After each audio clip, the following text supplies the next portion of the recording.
پارہ نمبر 15 سبحان الذی اسریٰ بعبدہ لیلا من المسجد الحرام الی المسجد الاقصی۔ اس پارے کی ابتدا سورہ بنی اسرائیل سے ہوتی ہے۔ اس سورت کے اکثر مضامین توحید، رسالت اور قیامت وغیرہ سے متعلق ہے۔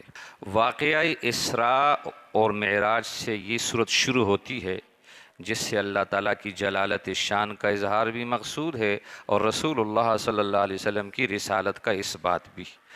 ضمناً حضرت موسیٰ اور حضرت نوح علیہ السلام کا ذکر بھی ہے، اور ان دونوں انبیاء کرام کے ذکر سے بھی منصب رسالت کی تقویت اور تائید مقصود ہے۔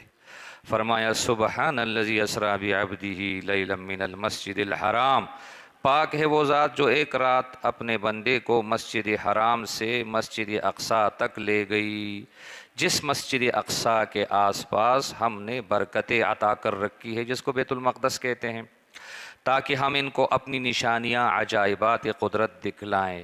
اس کے بعد حضرت موسیٰ علیہ السلام کا ذکر ہے۔ اللہ فرماتے ہیں ہم نے موسیٰ علیہ السلام کو کتاب دی تھی، اور ہم نے اس کتاب کو بنی اسرائیل کے لیے ہدایت کا ذریعہ بنایا تھا کہ تم میرے سوا کسی کو اپنا کارساز مت بنانا، اور تم ان لوگوں کی اولاد ہو جنہیں ہم نے نوح علیہ السلام کے ساتھ کشتی میں سوار کیا تھا، اور نوح علیہ السلام ایک شکر گزار بندے تھے۔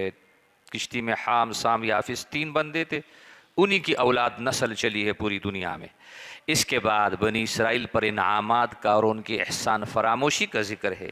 یہود سے خطاب کرتے ہوئے فرمایا جا رہا ہے ممکن ہے تمہارا رب تم پہ رحم فرمائے، لیکن اگر تم نے پہلی جیسی روش اختیار کی تو ہم بھی سزا کے پرانے طریقے کی طرف لوٹ جائیں گے، اور ہم نے کافروں کے لیے جہنم کا قید خانہ بنا رکھا ہے۔ حقیقت یہ ہے کہ یہ ان ھذا القرآن یہدی للتی ہی اقوم، حقیقت یہ ہے کہ یہ قرآن سیدھی راہ دکھلاتا ہے، اور جو اہل ایمان عمل صالح کرتے ہیں انہیں بڑے اجر کی خوشخبری دیتا ہے، اور جو لوگ آخرت پر ایمان نہیں رکھتے ہم نے ان کے لیے دردناک عذاب مہیا کر رکھا ہے۔ آنے والی آیات میں اللہ تعالیٰ کے کچھ انعامات کا ذکر ہے کہ ہم نے رات اور دن کی 2 نشانیاں بنائی ہے۔ ہم رات کی نشانی مٹا کر دن کی نشانی کو روشن کرتے ہیں تاکہ تم اپنے رب کی روزی تلاش کر سکو اور ماہ و سال کا حساب جان سکو۔ چند آیات کے بعد کچھ خاص احکام کے ساتھ بندوں کو مخاطب کیا گیا ہے کہ آپ کے رب نے یہ حکم دیا ہے کہ تم لوگ اللہ کے سوا کسی کی عبادت نہ کرو، اور والدین کے ساتھ حسنی سلوک کرو۔ اگر تمہارے پاس ان میں سے ایک یا دونوں بڑھاپے کو پہنچ جائے تو ان کو کبھی اف بھی مت کرنا اور نہ انہیں جھڑکنا، اور والدین کے ساتھ دائرہ ادب میں رہ کر گفتگو کرنا، اور ان کے لیے انکساری اور نرم دلی کے ساتھ جھکے رہنا، اور یہ دعا کرنا اے اللہ ان پر رحم فرما جس طرح انہوں نے مجھے بچپن میں پالا ہے، رب ارحمہما کما ربیانی صغیرا۔ اور رشتہ داروں کو ان کا حق دیتے رہو، مسکین مسافر کو بھی ان کا حق دو، اور فضول خرچی مت کرو۔ فضول خرچی کرنے والے شیطان کے بھائی ہیں، اور شیطان اپنے رب کا بڑا ہی ناشکرا ہے۔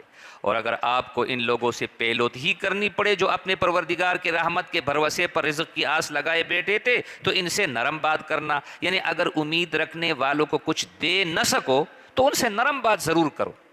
فرمایا نہ تو اپنا ہاتھ گردن ہی سے باندھ لو، کچھ خرچ ہی نہ کرو، نہ بالکل ہی کھلا چھوڑ دو، جو کچھ ہے سب خرچ کر ڈالو، اور رنج و حسرت میں تہی دست ہو کر بیٹھے رہو تو یہ غلط بات ہے۔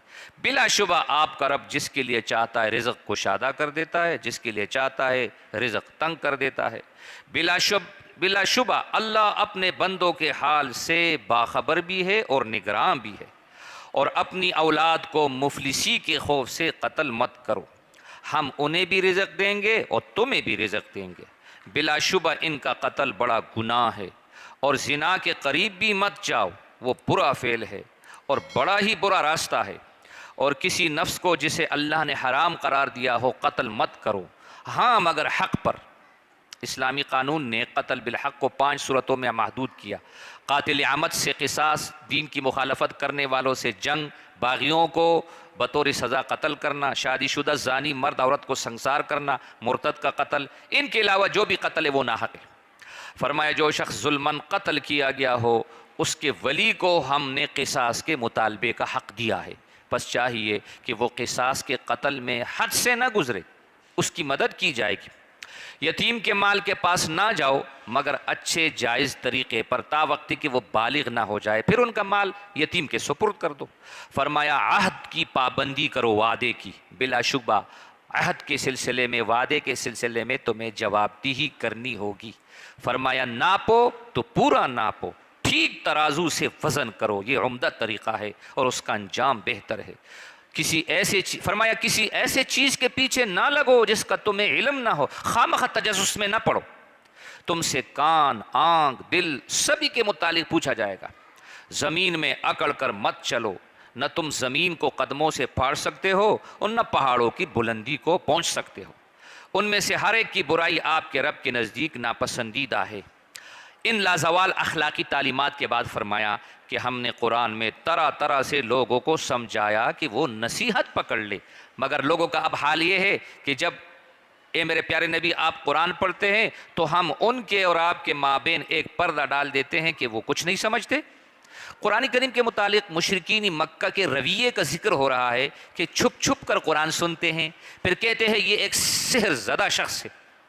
مشرکین کو باس بعد الموت پر اعتراض تھا، یعنی مرنے کے بعد دوبارہ اٹھائے جانے پر بڑا اعتراض تھا۔ آگے اس کا تفصیل سے ذکر ہے کہ وہ عن قریب دیکھ لیں گے کہ جب ہم تمام انسانوں کو ان کے نام اعمال سمیت بلائیں گے، جس کا نام اعمال سیدھے ہاتھ میں دیا جائے گا وہ اپنا نام اعمال پڑھے گا خود، اور اس پر ذرا بھی ظلم نہیں کیا جائے گا۔ جو شخص اس دنیا میں اندھا بن کر رہا، یعنی اس نے چشمی بصیرت سے ہماری نشانیوں کو نہیں دیکھا اور ہم پر ایمان نہیں لایا، وہ آخرت میں بھی اندھا ہی رہے گا، بلکہ اندھے سے بھی زیادہ گم کردہ رہا ہوگا۔ آگے کفار کی اسلام دشمنی کا ذکر ہے۔ ایسے حالات میں نبی صلی اللہ علیہ وسلم کو کیا کرنا چاہیے؟ فرمایا کہ آفتاب ڈھلنے کے بعد سے رات کے اندھیرے تک نمازیں ادا کیا کیجیے اور صبح کی نماز کا اہتمام بھی کیجیے۔ بلا شبہ صبح کی نماز حاضر ہونے کا وقت ہے، فرشتے حاضر ہوتے ہیں، اور رات کے کسی بھی حصے میں نماز تہجد پڑھا کیجیے، یہ آپ کے لیے اضافہ ہے۔ عجب نہیں کہ آپ کا رب آپ کو مقامی محمود پر فائز فرمائیں۔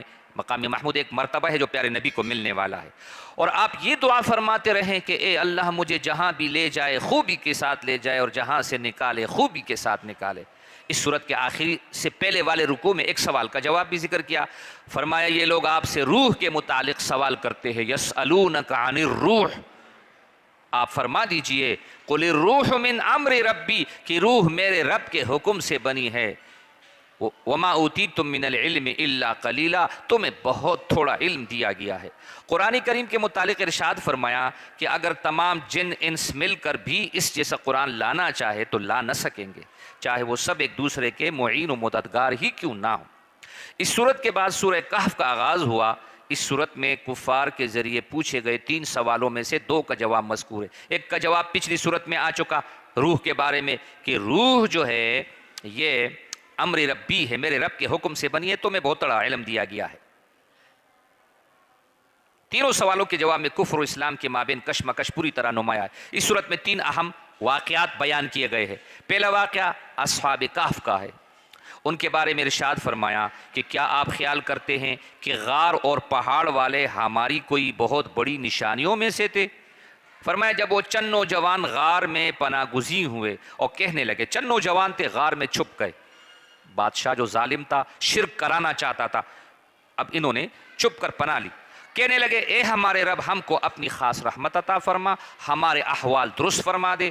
تب ہم نے، اللہ فرماتے ہیں، ہم نے انہیں اسی غار میں گہری نیند سلا دیا، پھر ہم نے ان کو نیند سے اٹھایا، 300 سال کے بعد اٹھایا، تاکہ دیکھے کہ ان کے 2 گروہوں میں سے مدت قیام سے کون زیادہ واقف ہے۔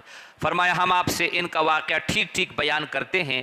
یہ اصحاب کہف جو ہے چند نوجوان تھے، انہم فتیۃ آمنوا بربہم، یہ چند نوجوان تھے، اشارہ اس بات کی طرف ہے کہ دین کا کام کرنا اور توحید کے لیے قربانی دینا یہ نوجوانوں کا کام ہے، جو اپنے رب پر ایمان لے آئے تھے، اور ہم نے ان کی ہدایت میں ترقی عطا کر دی تھی، اور ہم نے ان کے دل اس وقت مضبوط کر دیے تھے جب وہ اٹھے اور انہوں نے اعلان کر دیا کہ ہمارا رب تو وہی ہے جو آسمان و زمین کا رب ہے، ظالم بادشاہ کے سامنے کھل کے کہا کہ ہمارا رب تو نہیں ہے، ہمارا رب تو وہی ہے جو آسمان و زمین کا رب ہے، ہم اسے چھوڑ کر کسی دوسرے کو معبود نہ پکاریں گے۔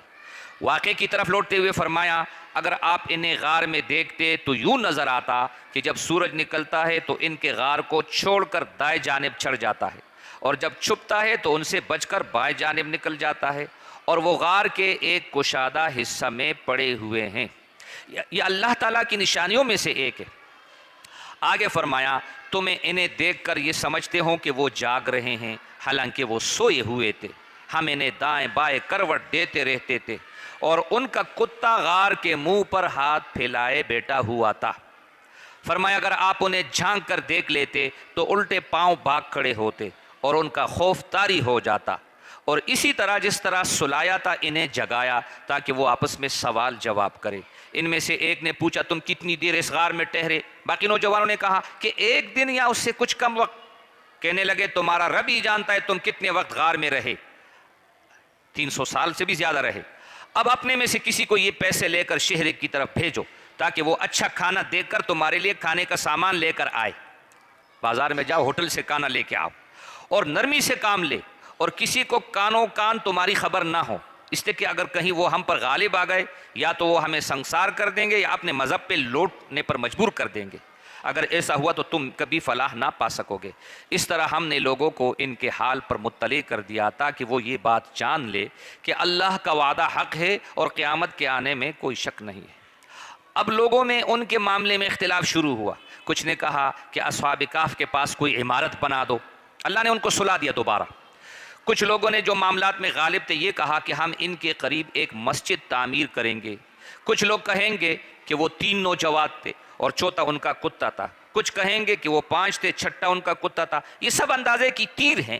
کچھ کہتے ہیں کہ وہ 7 تھے اور 8واں ان کا کتا تھا۔ آپ فرما دیجئے قل کہ آپ کا رب ان کی تعداد زیادہ بہتر جانتا ہے، کم ہی لوگ صحیح تعداد سے واقف ہیں۔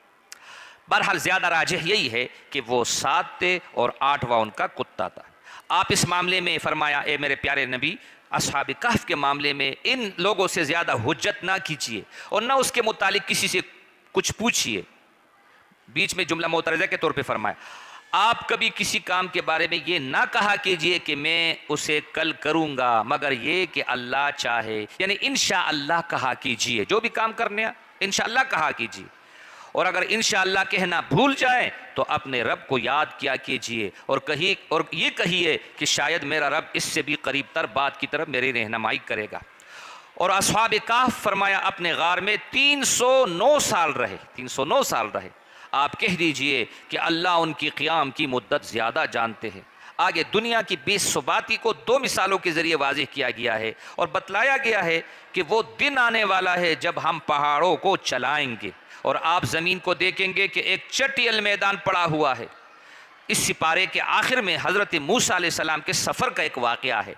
راستے میں موسیٰ علیہ السلام کی ملاقات ایک بزرگ حضرت خضر علیہ السلام سے ہوتی ہے۔